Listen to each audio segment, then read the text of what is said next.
What's up, Sports Spectrum? It's your host, Matt Forte, again with my man Jay Nice on the ones and twos. And I have Clyde Christensen with us, who is a longtime coach in the NFL and in college as well, but has spent a lot of time in the NFL. Matter of fact, two-time Super Bowl winning head coach who coached two of the greatest quarterbacks to grace the field of the NFL that I played against, Peyton Manning and Tom Brady. So that's saying a lot about his resume. But also his last name has Christ in it. I mean, come on. Like, that's the best part of the resume. But Clyde, how you doing, coach? I am doing great. It's great to be back with you and Jason and the show, and love what you guys are doing and how you're getting the word out. And I'm always encouraged by your show. That's right. That's right. Coach, I mean, welcome back, too. You've been on once in 2018, once in 2021. So good to have you back. And let's start it off with the coaching. How did you get into coaching? Because I firmly believe that coaching is a calling, and they have a unique and a specific influence on the players that they coach and they are around. And so, how did you get into coaching? Yeah, I graduated like a lot of kids and wasn't 100% sure what I wanted to do. I love teaching, I love sports, and I loved the Christian life and just was looking for a way to combine them all and really always felt like a call to be a layman. I wanted to see it work in the marketplace, and I wanted to see it work, at a place where if the Lord didn't show up, it wouldn't work. And it's the Lord certainly provided that venue for me, and coaching has been great. It's been great for me and my family. It's been extremely hard, a lot of moves, and I think it's been perfect for me and the family, just in the sense that you're always in strange towns and you're moving and you pick up and go, and I think it's always been one of those situations for me that if the Lord doesn't show up, I'm going to drown. And football kind of has provided that venue for me, that if the Lord doesn't show up, I'm going to drown. And I would be someone who now in the fourth quarter of this thing would tell you that he's shown up every time. Maybe not on my timing, but he's always shown up, and he's been faithful, and he's brought our family through it and blessed in a hundred ways, and just many a prayer that, Lord, if you don't show up, I don't know how we're going to do this thing. I don't know how we're going to move this family. I don't know how we're going to try this new spot. And he just shows up and provides and blesses and gives you a niche and the right people and the right places to be at. And it's been really, really, really cool. Yeah. I sing that song to my daughter all the time. Is he may not come when you want him, but he's always There gonna you be on go. time. He's always on time. So she loves that song. But speaking of coaching, there comes a unique challenge, I would say, that many who, unless they are a coach and have been in the college ranks and Yeah. NFL ranks, they probably wouldn't understand. What are some of the unique challenges that come with that? Because from my perspective, I know that you sacrifice a lot of time away from the family. Yeah, I think especially I started off in college initially and just was away all the time. And I think that you better have a strong wife, and she better feel like you're called to do it, or it's awful difficult on you. And I think Coach Dungy, Tony Dungy, and I started a great friendship. Just kind of, how do we do this? How do we do this thing right? Is it possible to do it the Lord's way? And sometimes the hours and the demands feel like it's almost not possible. And but it's amazing, and I think it just works that you do what you're supposed to do, and you do what God's called you, and then he shows up with the miraculous. And just, I think that's one thing. I think the moves are extremely hard. I had three daughters, and we moved probably 12 or 13 times. And so just picking up and going to a new place, new church, new friends, new everything. And I think even the Lord's turned that into an asset. My daughters, I think, would tell you, gosh, we learned how to adjust and get to know people. And there were a couple of the places we said we'll never make it. Hey, we love it here. We didn't want to move from there. And sure enough, the next place they're going, oh, this is the greatest place we've ever lived. So the Lord takes it, but it is hard. Those are hard things. I think it's one of those professions that the measurement stick isn't always fair. I Yeah. remember, Coach Dungy and we all got fired in Tampa Bay and had won as many or more games than anyone in the NFL. And when we got there, it was kind of hey, if you guys ever make the playoffs here, they'd had 23 losing seasons in a row, and they said if you make the playoffs, you're going to be set for life. And we made the playoffs about 5 or 6 straight times, and then they said, hey, if you don't win the Super Bowl, we probably got to make a change. And they did make a change, and so I think there's some really hard things that way. It's not one of those professions that the longer you do it, there's just kind of built in, seniority, and they just keep you. Like it's just every year. It's a year to year thing, which in for me has been a blessing, just because it makes me just keep praying and depending on God, and knowing that it's not going to be by a contract. It's not going to be by my skill. It's not going to be by any of those things. It's just only Hmm. going to be by the Lord's grace and His will, and just a trust in Him that I think has been invaluable for me. That I'm thankful for. Well, I haven't always been, and even now headed into an unknown part of life. Kind of this fourth quarter. What's it look like for me now? Hmm. And but just hey, I've done it for a lot of years. I'm going to just depend on Him and know that He's going to show up and lead when He gets ready to, and when He's got something for me, He's going to lead. Yeah, yeah. And speaking of those years, you're one of the wisest guys that we've had on the podcast with me hosting so far. And I like to ask, guys of your tenure within, coaching and the wisdom that comes with all of that.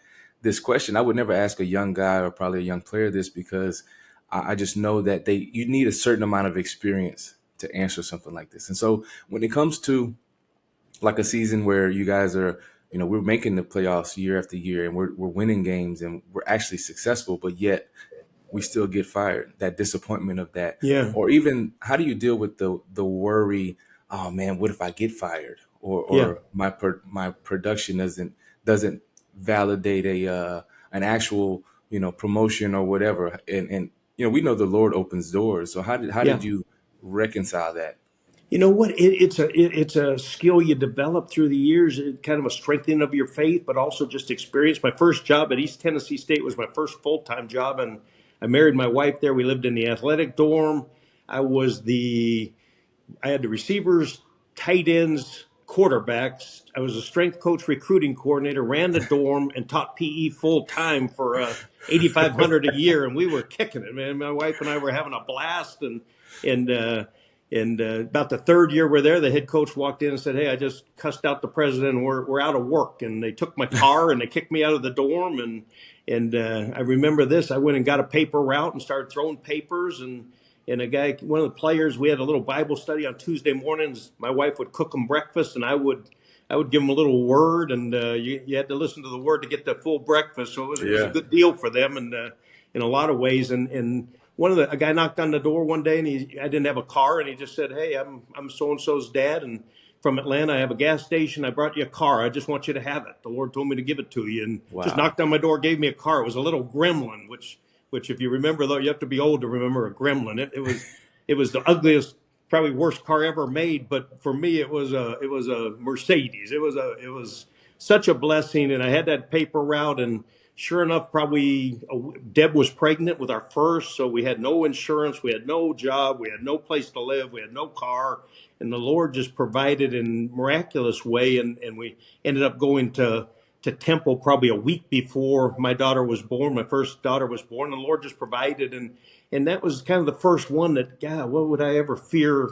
Why would I ever fear being fired again? The Lord showed up, He provided, and then each time it happened, each time that there were tough things, your faith grows, and you get better and better. And I should be further along than I am, but I do deep down have a confidence in the Lord that does come through years, that does come through, jumping out of the boat and feeling like, gosh, how's this going to work out? I have no idea how this thing's going to work out, and then all of a sudden the Lord shows up, and you go down the road praising the Lord, and and then I get disappointed myself that the next time it shows up that I go, oh no, I'm going to drown, he's. I was just reading in the Psalms where he got so mad at the Israelites because he says, "Hey, I provided so many times, you had so many miracles, and yet you still had unbelief." And Yeah. and I have to pray for his patience with me, that I think I'm the same way, that in a lot of ways, I've learned a lot. He's brought me through so many things. Seen him be so faithful to me and my family, our family, and yet I still the unbelief creeps in so quick, so Yeah. quick, and I'm ashamed of it, and determined that I'm gonna figure this thing out and keep growing and just keep clinging to Him. So Amen. but Amen. that was the beginning of the thing, and I've always been grateful for that first job and losing it the way I did, because it put a confidence there. Hey, and then I think the other thing that happens as you go is you just start worrying what people think of you. I think that's one of the Hmm. things that's really hard for players, coaches. What do people think? I'm unemployed. I lost my job. Some of those college jobs, you're in little college towns. You're in Greenville, North Carolina, and you get fired at East Carolina, and every neighbor knows you're out of work, and there's a rejection that comes with that every man, not just coaches, know that, anyone who says that getting fired isn't painful and hurt, or being cut doesn't, it's hard on a man. It's hard on a man, and probably women too. But I speak for men. But just the rejection, and kind of the fear of rejection, or the embarrassment that comes with feeling like you got rejected, and even though you maybe were doing a great job, and so I've always empathetic toward a man and his job, and it is hard. It's harder than people think it is. I think a lot of times you'll see people and they'll say, yeah, well, he got cut.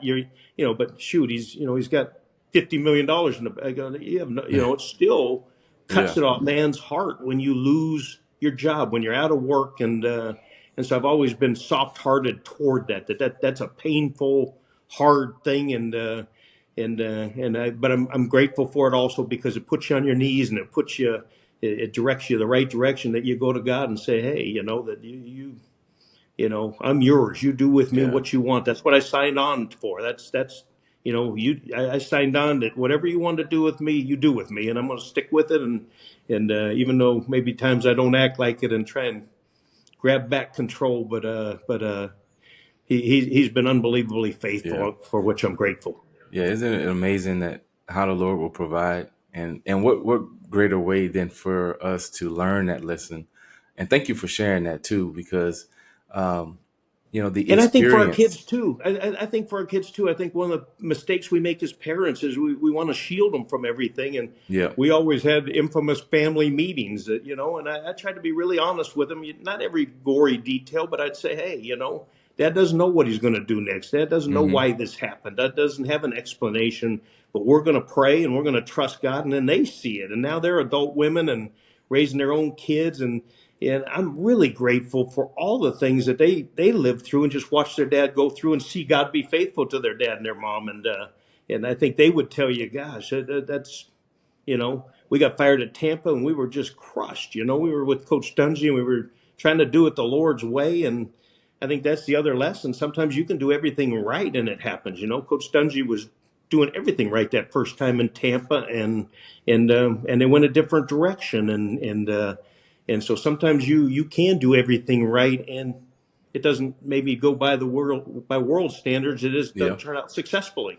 Yeah, yeah, and that's an important lesson, man. Like we especially as men, as you were saying, we don't like rejection, and we try to hide from rejection because we don't feel accepted, right? We want to be accepted, or we don't feel We wanted, do, and and we it do, cuts and at you. like, yep. And so that's been a hard lesson I continue to wrestle with. I think all men do. What do people see me as? I think probably as I head toward retirement, just, it's hard to, I think it's another thing that men, it's tough on men when you retire and your identity's kind of, it's in the Lord, but I mean, a lot of men's tied up in their work, and you see Yep. so many lonely guys. You see so many guys who don't, you see very few coaches do retirement well. You see a lot Mm, of ex-players really yep. struggle. And That's I think true. that's real, that's all from the same thread there of worrying about your identity not being where 100% where it should be and has to be, and that's a lifetime process. Yeah. And I think the Yeah. Lord just keeps bringing those times up, because he is going to, you are going to depend on him. He's going to be on the throne and the director of this show, period, and he's not going to Yeah. share it with anybody else, and he's going to teach him. And I've always shared with the players that he cares so much more about who we are when we get to the end of the journey than if Hmm. we were extremely successful. He cares about he cares about what's Clyde Christensen end up growing into more than That's just right. success or winning a Super Bowl or doing this or that. Yeah, yeah. So I mean, it takes incredible faith and trust to brave the fear of the unknown, like you have with the experience of seeing the Lord provide in that. So I wanted to ask you, where do what's your faith story? How did you come to faith in Yeah, Jesus, and how's that carried you on throughout life? yeah. I was um I was adopted at infancy, and I'll make a long story short, but I was adopted at that the short story is I was adopted at infancy, and by a Christian. My birth mom said, "Hey, if you find a Christian home, put them in it, and if you don't, I'll come back and get them." 16-year-old pregnancy, and I got adopted by a pastor and his wife who couldn't have children, and they were Wow. the world's greatest parents. And so I would share my testimony, as I've done with Jason many a time on this show, that I don't remember a day not knowing that Jesus was real. I don't remember a Mhm. day not knowing that God was real. And so I really don't. There was a couple big points in my life. I went to an FCA camp as a sophomore in high school, and I went forward at that thing and knew that something special took place there. Whether I knew the Lord officially before that or not, but I had one of those good testimonies that I don't remember a day not knowing the Lord, and not knowing that He was real, not knowing that our family was going to depend on Him, and not knowing that our lives were going to be centered around Jesus and the Word of God. And I used to always laugh because we'd be having dinner, and as soon as he was a preacher, and as soon as he turned to reach for that Bible on the back, I said, "Oh, all the softball games and baseball games are over. We're done. I'm done here, because he's gonna get going, and that ends my night, and I'd be disappointed, but which I'm thankful for now. But when he started them family devotions, and all the kids waiting outside for you to come back out to the kickball game or whatever you were doing, it was over for me. Clyde was done. So, but I'm grateful for him now. I am so grateful that he raised me in the Lord, and in many ways the same things I just shared just showed me how it works all the way to his death. He died at 94 and preached Easter Sunday of his 94th year, and a Wow. great story that he had minimal retirement. He had preached all his life, and they called, and some preacher one of the pastors in town had gotten sick, and he said, "Man, it was the greatest." They said, "Would you do the Easter service?" And he said, "Yeah, absolutely. Pick me up." And he went down there, and he said at about 20 minutes, he said, "I thought my legs were going," and he said, I got him out of the grave." And but it was a highlight of his life that even at that age was still loved preaching, still loved Jesus, still loved the freshness of it all. Yeah. I wish I wasn't adopted. I wish I had more of his genes. I'm not half the man he is, but he did pass on the joy of following Jesus, the joy of the Christian life, Mm. the endurance, the long haul of it, the long journey of walking with him, and wanting to see that through, for which I'm grateful. Yeah, that's amazing too. And that's a testament to God's word about the freshness of it as you dive deeper into it, that it doesn't get stale. The Christian life, the walk, it doesn't get old when you continually strive after and seek after knowing God. And he's passed something on to you that will live longer than you will, to your children and your grandchildren. You have six grandchildren. I And got six grandchildren, and two of them have read the Bible through in a year with me these last right. 2 years, and it's cost me a couple. There's always a prize. It's cost me a couple pair of You got to butter them up. expensive, couple of expensive Nikes, but the best money I've spent, I promise you. So yeah, that Yeah. Word of God, and just the joy of really, that'd be one of the words I try and encourage young coaches: get in the Word. You got Yeah. to get in the Word. That's the foundation under our feet, and Well, you know speaking of young coaches, inspire them right now of how important it is to be the spiritual leader, not only of your household, but the influence that you have as a coach. Yeah, I think we're better at coaching other people than just making sure we have our own foundation under our lives, and Hmm. that is the Word of God, that is church, that is leading your family, that is family devotions, that is talking about them. I think sometimes maybe even when I see some young solid Christian guys, but you're so busy, and but we've got to pour it into our lives, we've got to pour it into our marriage, we got to make sure we make time to be at church, and it's got to be times where you open that Word of God with your family. There's got to be I think one of the things that maybe in some little way I did right was just, sharing the experiences of life with my kid. Hey, here's what's going on with dad. Dad's scared. Dad doesn't know what's going to happen, but I'm going to trust. And so I think that's the big thing. And then also just that it's about him, that it's got to be to exalt him. It can't turn. There's a constant pressure for it. There's a pull for it to become your career about your life, Yeah. and it's not that. It's not that. It's about, hey, why did he stick me in the Indianapolis Colts building? What am I here for? What is my role? Who am I supposed to influence? Who am I supposed to encourage? And I think that for coaches, it's just one of those things, that it's so enticing for it to be your career, and I think for coaches, if you really have committed this thing to the Lord, then it's about Him. What can I do? And I didn't always do it perfectly, but I certainly tried, and I always looked for opportunities. The last year at Tampa, there where we won the Super Bowl and stuff, Coach Arians didn't want a chaplain. He wanted it all to be in house, so he said, "Oh, Clyde will just do it." Well, I didn't want, like they needed a better chaplain than Clyde, but even that, the Lord showed up and just it's a neat way to just to witness to, we've always tried to have a coach's Bible study. Just I would encourage young coaches, do something, be a part, help lead the chapel, help set up the chairs, help get the speakers, get the local pastors, get the local kids to figure out how to get the rookies to church, pick them up, take them, lead the coach's Bible study, take two players through Design for Discipleship or some little program that, or just read a book of the Bible with a couple players. And Indy, a bunch of us started through Romans. Me and Jacob, Tammy, and Jeff said a bunch of us started through Romans, and there were 16 chapters. We thought we were going to make it through in 16 weeks for the 16 weeks of the season, and it took me about 6 years to make it through. It was so heavy, but we just went verse by verse. But do something. Like I think that's the mistake that you it's not a passive deal. It's not that you have to, and then when you do something, then the Lord jumps in and supernaturally just charges it and does something way beyond what you thought possibly could happen.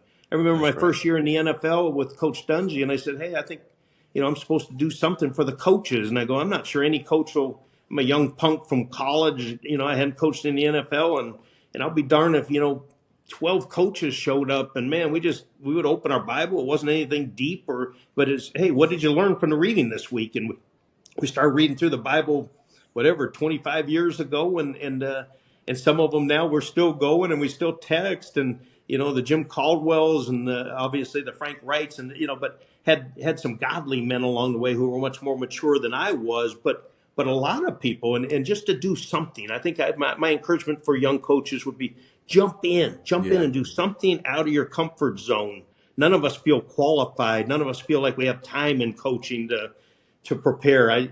We'll do it Monday. We'll have a coach's study at University of North Carolina where I'm kind of volunteering and helping out a little bit.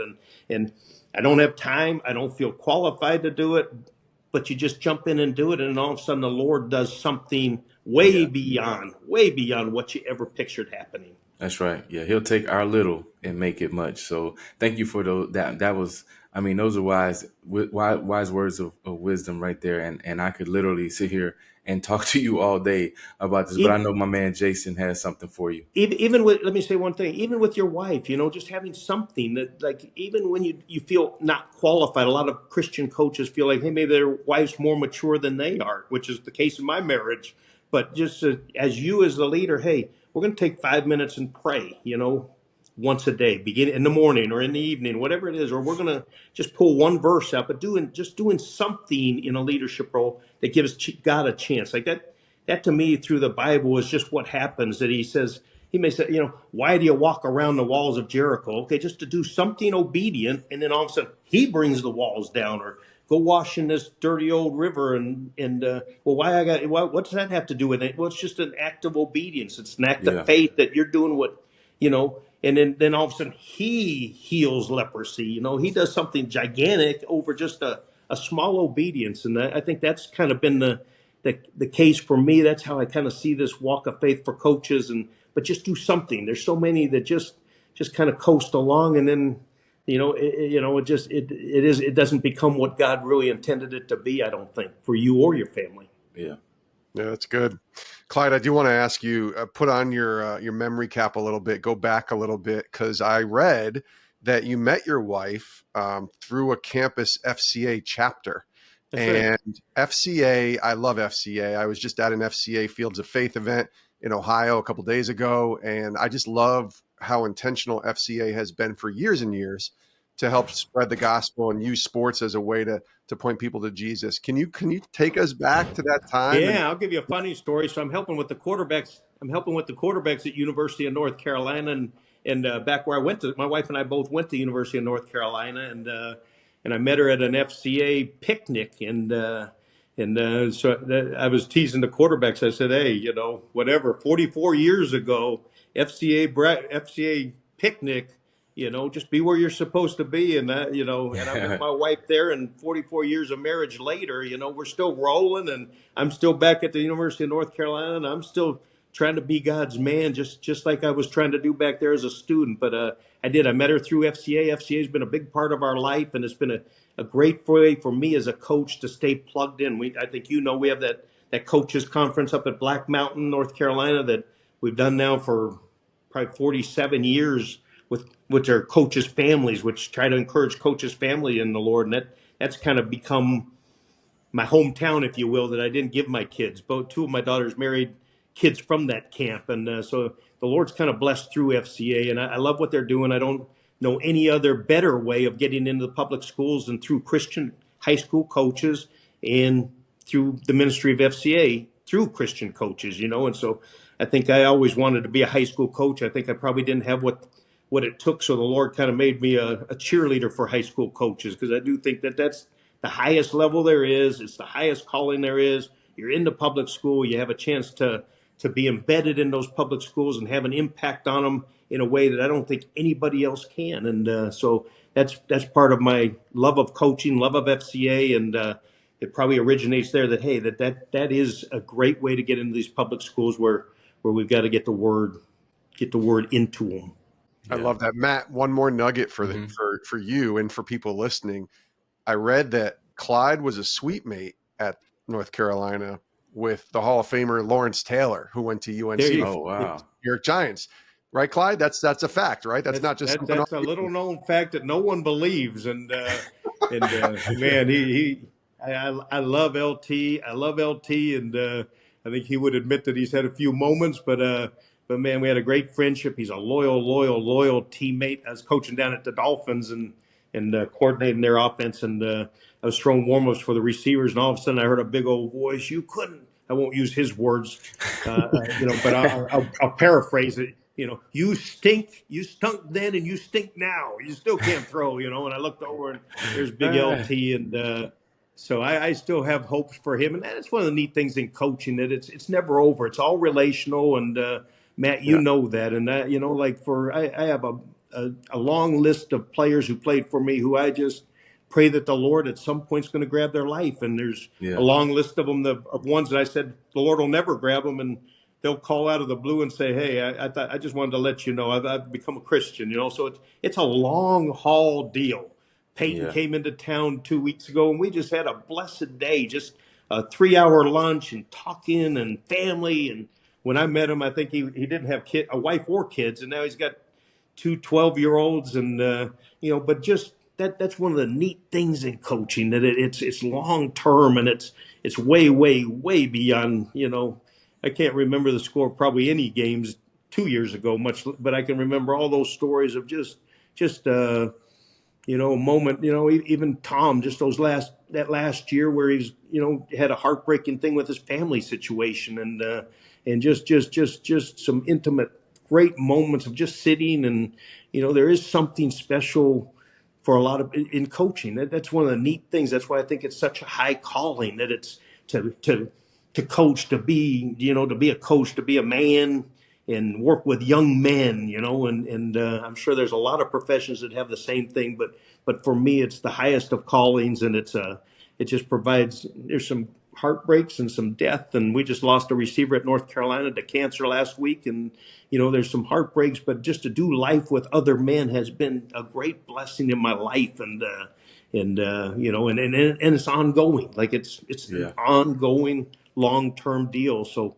yeah, that's LT would be on that list of guys that I have a love for, and would drop everything at any second to go just to go with him and to do whatever he needed done. So that's one of the great things about doing it as long as I've done it, and just the great relationships. And you have a bunch of them on your show, and one of Yeah. the neat things, like you asked about the young coaches, but like I was a quarterback guy, so I'd always, if I read someone was a Christian, I'd always try and look them up at the combine and just try and start a relationship with them. The Nick Foles, the Matt Hasselbecks, the Trent Dilfers. I'd read something, and just now you got 40 years of doing that, and you kind of get to know this little fraternity of Christian quarterbacks, and and it was really neat. Some had great careers, some had lesser careers, but it was kind of just a neat way to be encouraging, and a neat way to run into people every week. Then you'd see them each season, and you may only see them once a year, and just to rekindle that and try and be an encouragement and send out a text here or there when they had a tough deal or a good thing. And so there's just a trillion things we can do as coaches, and that'd be my encouragement. Still Yeah. building off your last question of just what would you say to young coaches?